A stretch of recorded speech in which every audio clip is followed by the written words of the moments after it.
مرد کی کمائی پر سب سے زیادہ حق کس کا ہوتا ہے؟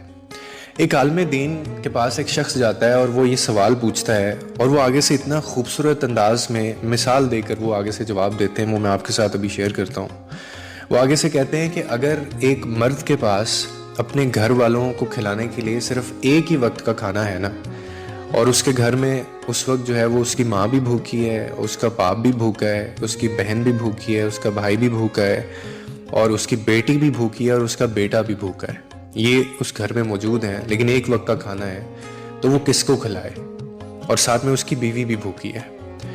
تو وہ آگے سے کہتے ہیں کہ وہ ایک وقت کا جو کھانا ہے وہ صرف اور صرف اپنی بیوی کو دینا واجب ہوگا اس کے لیے۔ کیوں؟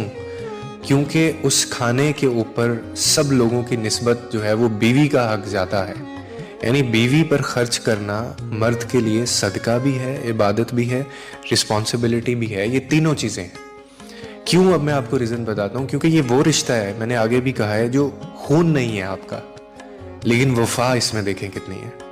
ماں، باپ، بھائی یا جو بہن ہوتے ہیں، یہ آپ کا اپنا خون ہے، مگر بیوی وہ رشتہ ہے جو تمہاری قسمت میں لکھ کر تمہارے نصیب سے تمہیں ملتی ہے، اور پھر وہ تمہاری ہر تھکن، ہر درد اور ہر پریشانی کو بانٹتی بھی ہے۔